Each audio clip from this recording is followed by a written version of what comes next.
విహెచ్ఎం news ప్రేక్షకులకు శ్రీరామనవమి శుభాకాంక్షలు. ముందుగా హెడ్లైన్స్ చూద్దాం.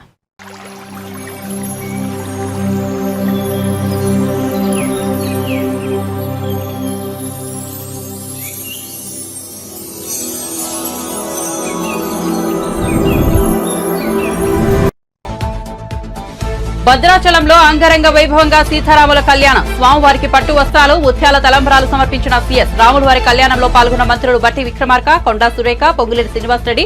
ఒంటిమిట్టలో 22న సీతారాముల కళ్యాణం.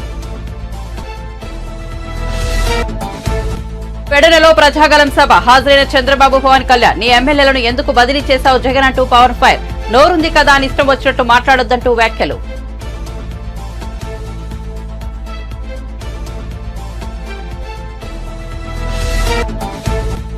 ఏపీలో రేపటి నుంచి నామినేషన్ల పర్వం. నేడు మంగళగిరి పార్టీ కార్యాలయానికి వచ్చిన జనసేన అభ్యర్థులు బీఫారాలు అందించి శుభాకాంక్షలు తెలిపిన పవన్. పాల్గొన్న అభ్యర్థికి తప్ప మిగతా అందరికీ బీఫారాలు.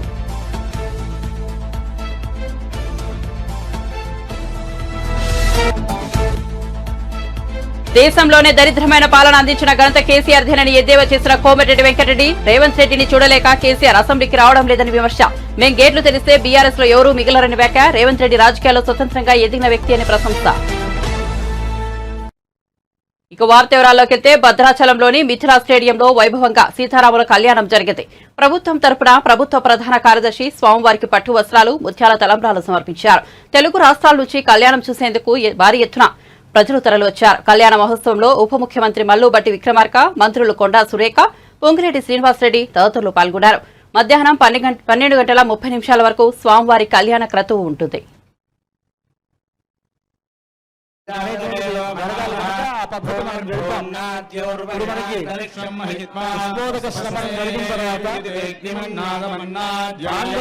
పూజ జరుగుతుంది.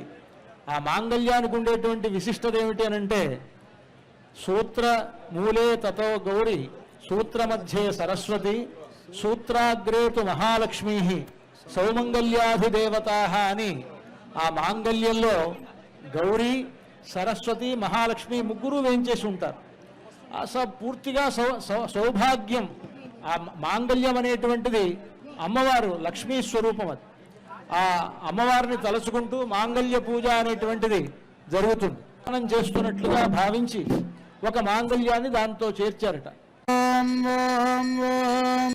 అటు పుట్టినిల్లు అమ్మవారికి ధరింపజేస్తారు స్వామివారు.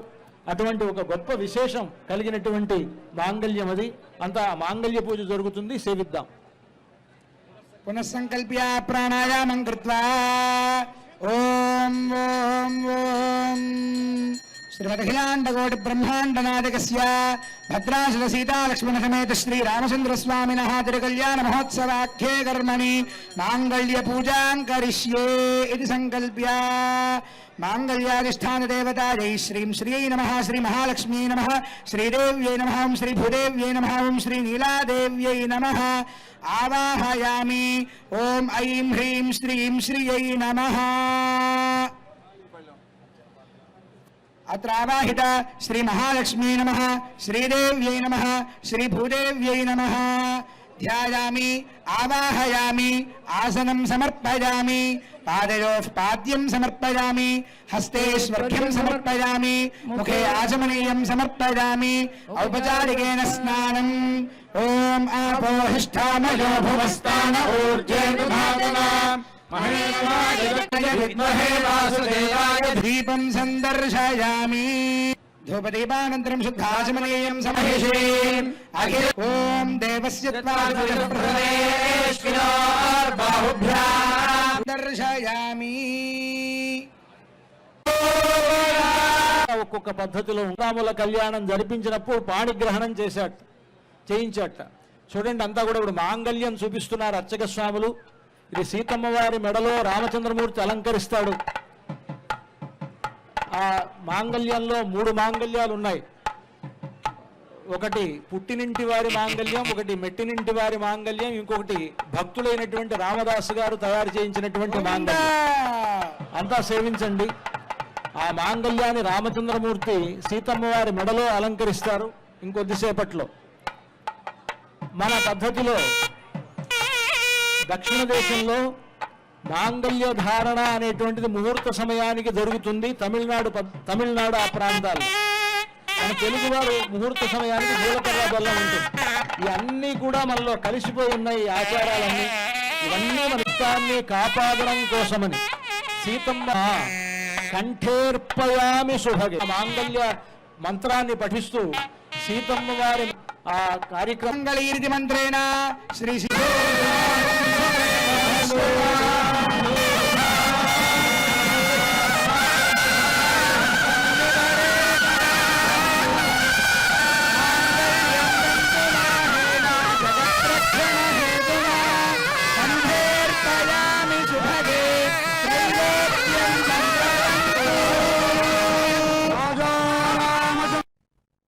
కృష్ణా జిల్లా పెడనలో నిర్వహించిన ప్రజాగలం సభకు టీడీపీ అధినేత చంద్రబాబు జనసేనాని పవన్ కళ్యాణ్ హాజరయ్యారు. ఈ సందర్భంగా పవన్ కళ్యాణ్ ప్రసంగించారు. బందరు పార్లమెంట్ అభ్యర్థిగా వల్లభనేని బాలశౌరి జనసేన తరపున గాజు గ్లాస్ గుర్తుపై పోటీ చేస్తున్నారని, పెడ నుంచి కాగిత కృష్ణప్రసాద్ టీడీపీ తరపున ఎమ్మెల్యే అభ్యర్థిగా పోటీ చేస్తున్నారని వారిని గెలిపించాలని విజ్ఞప్తి చేశారు. బీజేపీ కృష్ణా జిల్లా అధ్యక్షుడు నేను వారికి తెలియజేస్తున్నాను. మీకు మేము అండగా ఉంటాం తెలియజేస్తాం.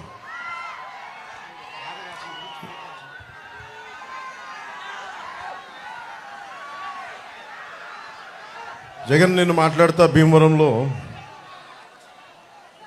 నేను ఎందుకు మారిపోయాను, భీమవరం నుంచి ఎందుకు వెళ్ళిపోయాను చాలా బాధపడతా ఉన్నాడు. జగన్కి అడుగుతున్నా, మరి ఇక్కడ ఉన్న ఎమ్మెల్యేని ఎందుకు ఇక్కడి నుంచి పక్క నియోజకవర్గానికి ఎందుకు పంపించేసావు? 70 నియోజకవర్గాలకు సంబంధించిన ఎమ్మెల్యేలు ఎందుకు మార్చావు? నోరు ఉంది కదా అని చెప్పి ఇష్టం వచ్చినట్టు మాట్లాడకు. జగన్కి ఒకటే చెప్పదలుచుకున్నావు, నువ్వు మాట్లాడితే క్లాస్ వార్ అని మాట్లాడుతూ ఉన్నావు. మీకు తెలుసు కదమ్మా క్లాస్ వార్ అంటే. ఇక్కడ ఉన్న ఆడపడుచులందరికీ, పెద్దలందరికీ, యువకులందరికీ చెప్తా ఉన్నా, క్లాస్ వార్ అంటే ఏంటి? డబ్బున్నోడు పేదవాడిని దోచుకోవటం. ఎవరిని దోచుకున్నారు? జగన్ పేదవాళ్ళని దోచుకున్నారా, మేము పేదలకు అండగా నిలబడ్డామో మీరే ఒకసారి ఆలోచించుకోండి. జగన్ క్లాస్ వార్ అని చెప్పే వ్యక్తి ముఖ్యంగా రాగానే పొట్టగొట్టింది 337 కోట్ల రూపాయలు జాతీయ ఉపాధి హామీ పథకం కింద ఆ నిధుల్ని దారి మళ్లించేశాడు. కేవలం 6.22 కోట్ల మటుకే ఖర్చు పెట్టాడు. ఇది కేంద్ర ప్రభుత్వం ఒక లోక్సభలో అడిగిన ప్రశ్నకి సమాధానం. అలాగే ఇది రూరల్ డెవలప్మెంట్ సాధ్వి నిరంజన్ గారు ఒక ప్రశ్న అడిగితే చెప్పింది. ఆవిడ అంది, అత్యంత జాతీయ ఉపాధి హామీ పథకం కింద అత్యంత అవకతవకలున్న రాష్ట్రం ఇదే అని చెప్పి జగన్ ముఖ్యమంత్రిగా ఉన్న ఈ రాష్ట్రంలో జరిగిందని సాధ్వి నిరంజన్ గారు చెప్పారు, బీజేపీ మినిస్టర్. అలాగే నెలకి పోలీసులకి మన మధ్యన ఎక్కడికి వెళ్ళినా నాకు పోలీసుల నుంచి నివేదికలు లెటర్స్ ఇస్తూ ఉంటారు. టీఏలు కానీ డిఏలు కానీ వాళ్ళకి సకాలంలో జీతాలు కానీ వాళ్ళకి వారంకోసారి సెలవు ఇస్తానని చెప్పి అది కూడా ఈరోజు దాకా మాట్లాడిన వ్యక్తి. ఇది పోలీసులు శ్రమని దోపిడీ చేస్తున్న వ్యక్తి. ఇతను క్లాస్ వార్ గురించి మాట్లాడతాడు. అలాగే ముఖ్యంగా మనకి పెడననగానే గుర్తుకొచ్చేది మత్స్యకారులు. అత్యంత మంచి తీర ప్రాంతం ఉన్నది. అలాంటి చోట్ల మత్స్యకార యువతకి, మత్స్యకారులకి ఏ మాత్రం ఉపాధి కల్పించలేకపోయాడు. పైహెచ్చు ఉపాధి కల్పించకుండా GO 217 అని చెప్పి ఈ రోజున మత్స్యకారులు పొట్టగొట్టడానికి, ఇన్లాండ్ ఫిషర్మెన్ అందరికీ దెబ్బ కొట్టడానికి ప్రయత్నిస్తే జనసేన ముందుకొచ్చి ఆ GO 217ని మన నర్సపూర్లో చించేసాం. దాన్ని ఏ మాత్రం ఖాతరు చేయకూడదు. అలాగే భవన నిర్మాణ కార్మికుల సంక్షేమ నిధి 450 కోట్ల రూపాయలు, దాదాపు 30 నుంచి 40 లక్షల మంది భవన నిర్మాణ కార్మికుల సంక్షేమ నిధిని దారి మళ్లించి దోపిడీ చేసిన వ్యక్తి. 900 చేనేత సంఘాలకి 80 లక్షల నుంచి ₹1 కోటి దాకా ఆప్కో నుంచి రావాల్సిన నిధుల్ని రానివ్వకుండా చేసిన వ్యక్తి.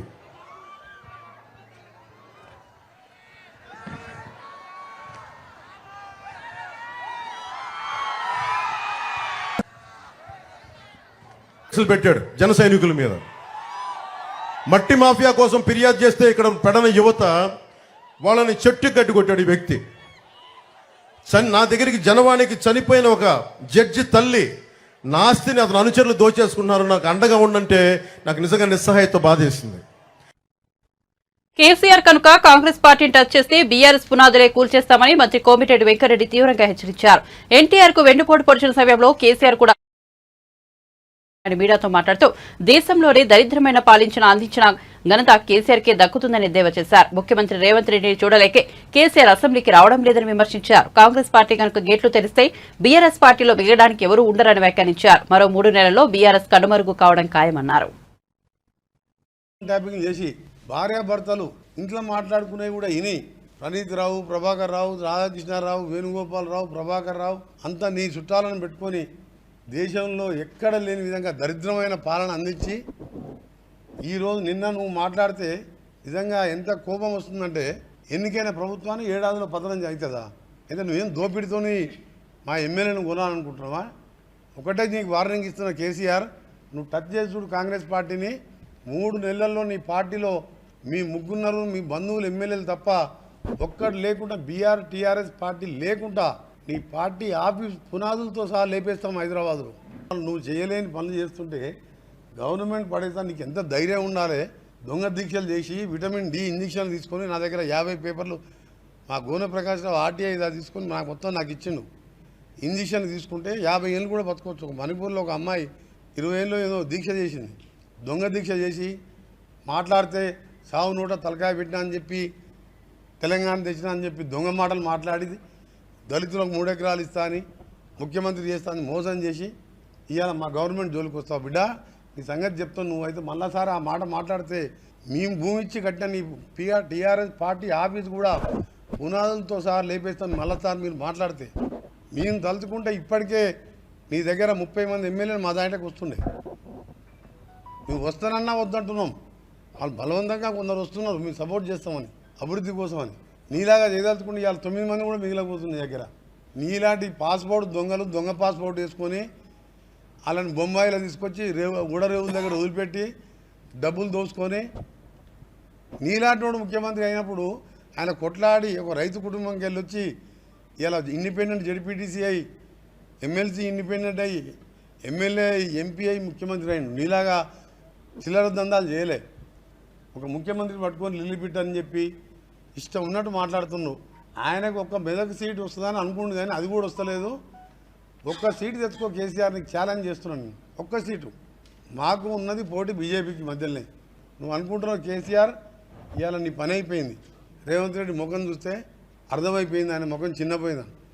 ఆయన ముఖం చూసి మాట్లాడే ధైర్యం లేక 2 సార్లు అసెంబ్లీ సెషన్లో ముఖం లేక ఏడ తిట్టుబడవలసి చూస్తుందో. నీ బండారం బయటపడుతున్నా అసెంబ్లీకి రాని ముఖం లేదు నీకు. 12-13 సీట్లు పెట్టుకున్నాం. 15 మిషన్ మా టార్గెట్. 12-13 సీట్లతోని ఇలా పార్లమెంట్లో గెలుస్తున్నాం. ఆ తర్వాత 3 నెలల్లో బీఆర్ఎస్ పార్టీ దుకాణం బంద్ అవుతుంది. వైసీపీ పాలనలో హిందూ భక్తుల మనోభావాలపై గొడ్డలిపోట్లు అనదగ్గా సుమారు 150 ఘటనలు జరిగినా ప్రభుత్వం పట్టించుకోలేదంటూ టీడీపీ అధినేత చంద్రబాబు చేసిన ట్వీట్పై మంత్రి రోజా స్పందించారు. రావణుడి ప్రతిరూపమైన చంద్రబాబు నోటి వెంట ఇలాంటి అబద్దాలు కాకుండా ఇంకేం వస్తాయని విమర్శించారు. పెట్టిన సచివాలయ వాలంటీర్ వ్యవస్థలో మీకెవరమ్మా మంచి చేస్తున్నారంటే వాళ్ళ పిల్లల పేర్లు కూడా చెప్పట్లా, వాలంటీర్ల పేర్లు చెప్తున్నారు. అంటే జగనన్న వాలంటీర్ వ్యవస్థ ద్వారా ఎలా ప్రజల్లోకి వెళ్లారనేది మనం చూస్తున్నాం. సో వాలంటీర్ వ్యవస్థ వల్ల ఈరోజు ప్రజలందరూ కూడా జగన్ గారు అనుకున్న విధంగా వాళ్ళు ఎలిజిబిలిటీ ఉన్న వాళ్ళు మిస్ కాకుండా ఏ పార్టీ వాళ్ళైనా వాళ్ళ ఇంటికి అన్ని అందించగలుగుతున్నారు. కాబట్టి వాళ్ళు డైరెక్ట్ గా జగనన్న ఓటేస్తారన్న భయం పట్టుకునే ఈరోజు వాలంటీర్స్ మీద విషం కక్కుతున్నారు.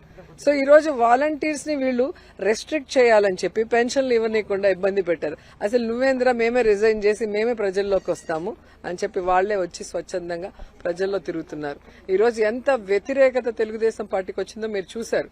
ఈ రోజు ఇళ్లల్లో వెళ్లి పెద్దోళ్ళకి ఇస్తుంటే మండు టెండర్లో ఈ రోజు వచ్చి సచివాలయాల దగ్గర బారులు తీరి వాళ్ళు పెన్షన్ తీసుకునే విధంగా చేసిన తెలుగుదేశం పార్టీకి పుట్టకథలు లేకుండా చేయడానికి ఓటర్లు రెడీగా ఉన్నారు పెన్షన్దారులు.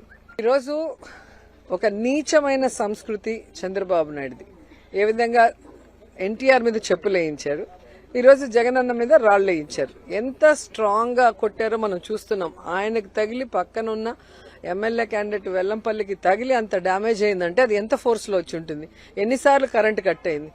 సో దీన్ని బట్టి ప్రజలు అర్థం చేసుకుని ఉంటారు ఇది తెలుగుదేశం పార్టీ చంద్రబాబు నాయుడు స్కెచ్ లేదా లోకేష్ గారి స్కెచ్ అయి ఉంటుందని.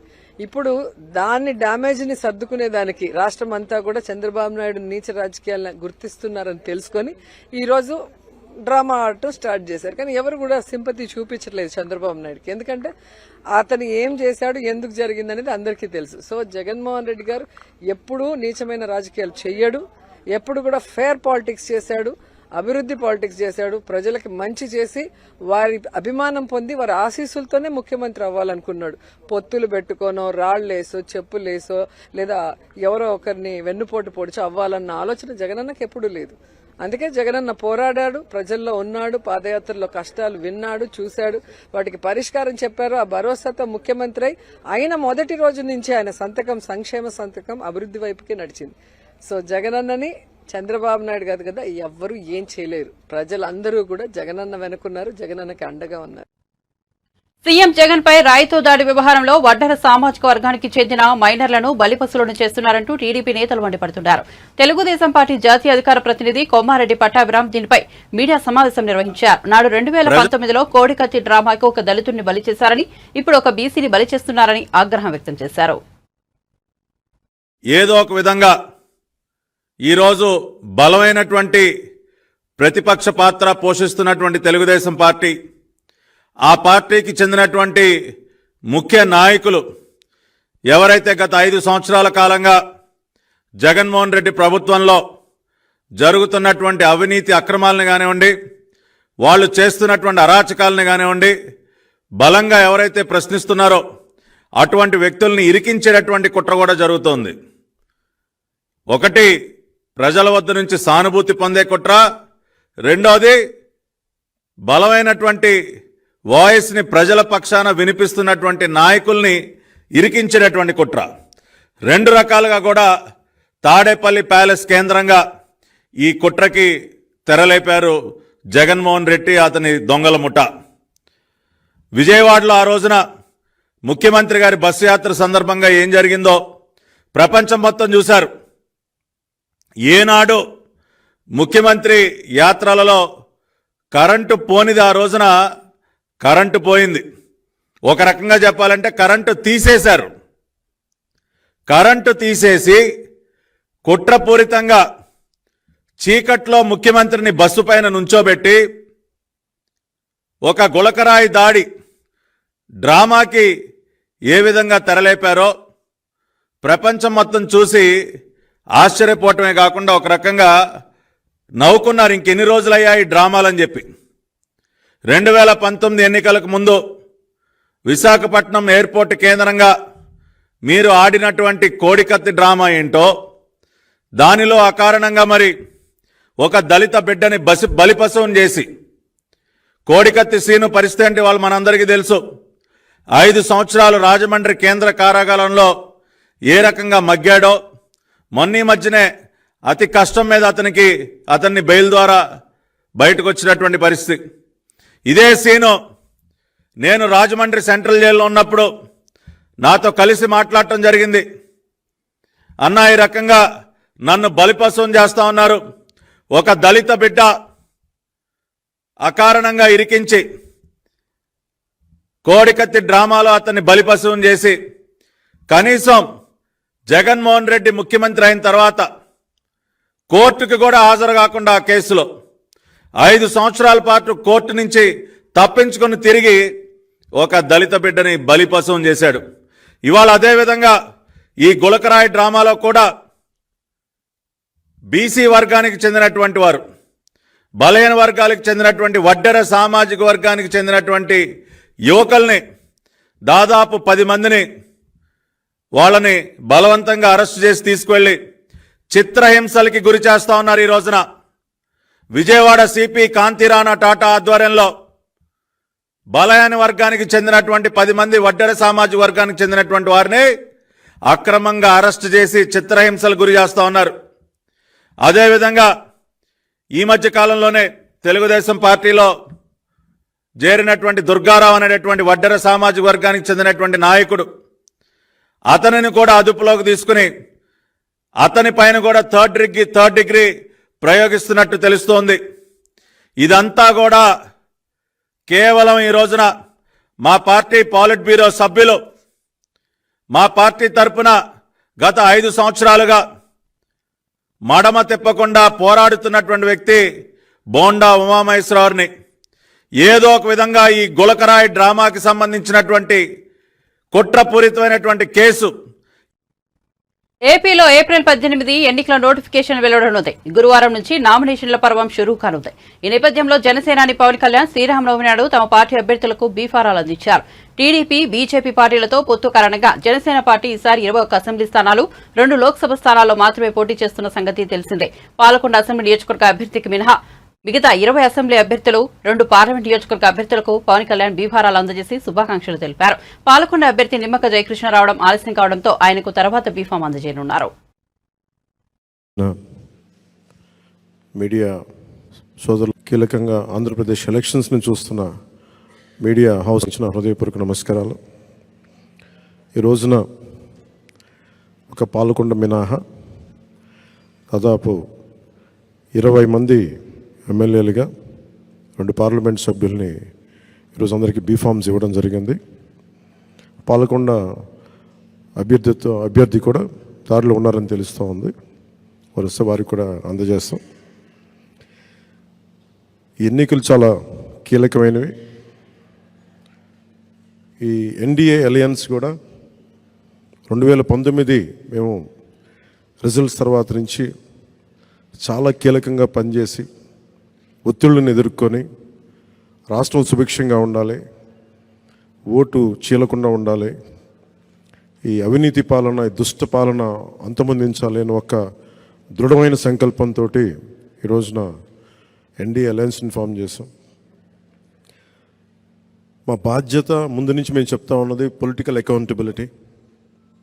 ప్రజలకి మేము జవాబుదారీతనం వహిస్తాం. దాంట్లో భాగంగానే మా ఎమ్మెల్యే అభ్యర్థులందరికీ, మా ఎంపీ అభ్యర్థులందరికీ మేము రాష్ట్ర ప్రజలకి ఈ ప్రతిజ్ఞ చేస్తున్నాం. 3 కాలాల ప్రకృతి ఆశీస్సులతో, తరగని సహజ వనరులతో, సుదీర్ఘ సాగర తీరంతో సకల సంపదలకు నెలవైనది ఆంధ్రప్రదేశ్.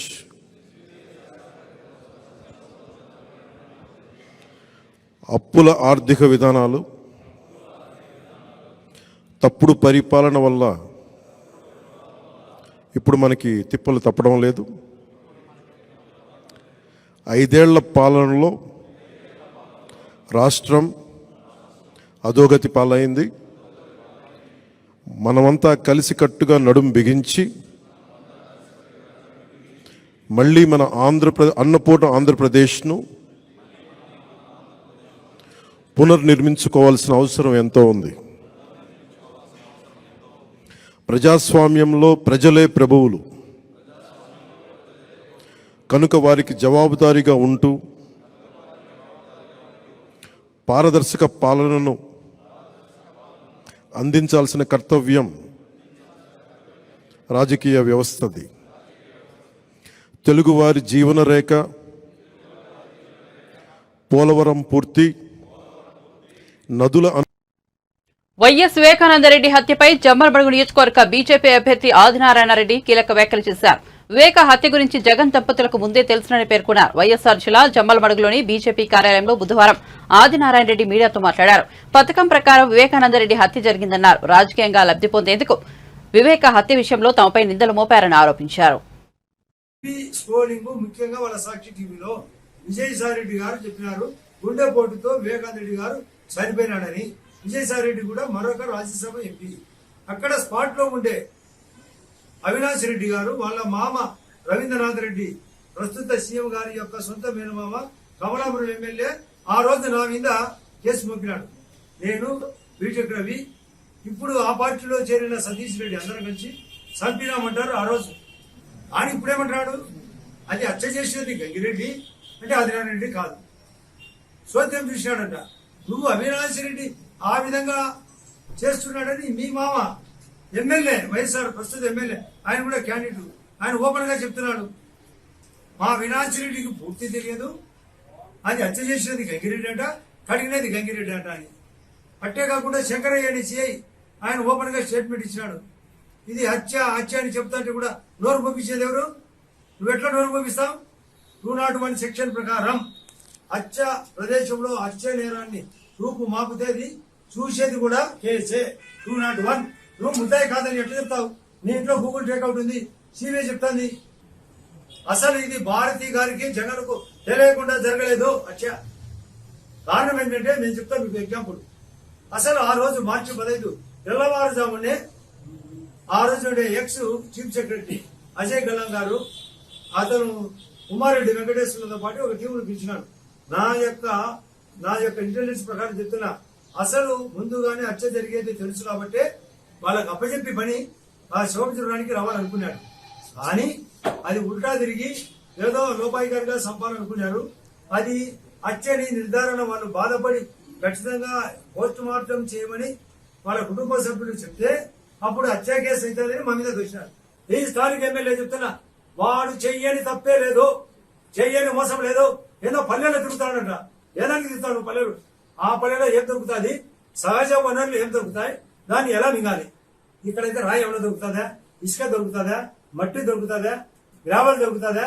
లేదా భూ కబ్జాలు చేయాలా? దీనికి తిరిగినావు తప్ప నువ్వు అభివృద్ధికి తిరిగినావా? నేను బీజేపీ ఎమ్మెల్యేగా పోటీ చేస్తున్నా, నాకు బ్రహ్మాండమైన ఛాన్స్ ఉంది, నేను సీనియారిటీ ఉంది, నేను ధర్మం చేసిన, మీ మాదిరి లోపల పని చేయలే. ఇప్పటికే వాలంటీర్ల వ్యవస్థ ఓవర్ అయింది, రోగ తెగుతుంది. వాలంటీర్లందరికీ హెచ్చరిక చేస్తున్నాం, మీరు మర్యాదగా ఉండకుంటే మీ ఉద్యోగాలు పోతాయి, మీకు పోయిన ఉద్యోగాలు మళ్ళీ రావు. మర్యాదగా ఉండండి. 5,000 బదులు చంద్రబాబు నాయుడు గారు కేంద్ర ఆధ్వర్యంలో 10,000 ఇచ్చడానికి ఇక్కడ స్టీల్ ఫ్యాక్టరీ ఎన్నిసార్లు చెప్పినా రాలే. స్టీల్ ఫ్యాక్టరీ నిర్మాణం జరగాల్సిందే. పైన గండికోట ఓబరాయ్ గ్రూప్ కు 100 కోట్లు డబ్బులు సెంట్రల్ ఇచ్చినా కూడా దాన్ని పట్టించుకోలే. రాజోరి చెప్పినావు ఉస్కాకి ఆడ 12 లక్షల బదులు మరొక 12 లక్షల డబ్బు ఇప్పించే బాధ్యత.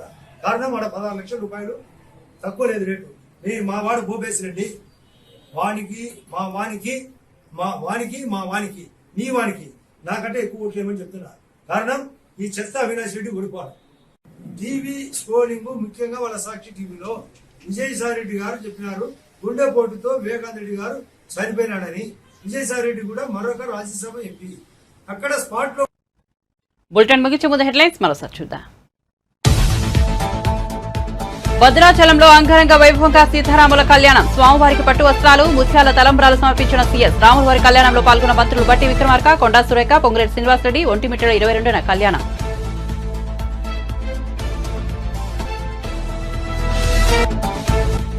పెడనలో ప్రజాగలం సభ. హాజరైన చంద్రబాబు, పవన్ కళ్యాణ్ నీ ఎమ్మెల్యేను ఎందుకు బదిలీ చేశావు జగన్ అంటూ పవన్ ఫైర్. నోరుంది కదా అని ఇష్టం వచ్చినట్లు మాట్లాడొద్దంటూ వ్యాఖ్యలు.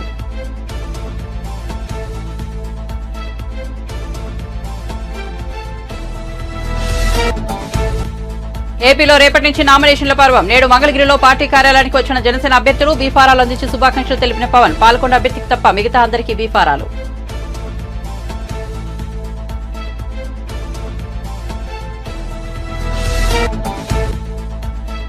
దేశంలోనే దరిద్రమైన పాలన అందించిన ఘనత కేసీఆర్ దేనని ఎద్దేవా చేసిన కోమటిరెడ్డి వెంకటరెడ్డి. రేవంత్ రెడ్డిని చూడలేక కేసీఆర్ అసెంబ్లీకి రావడం లేదని విమర్శ. మేం గేట్లు తెరిస్తే బీఆర్ఎస్ లో ఎవరూ మిగిలరని వ్యాఖ్య.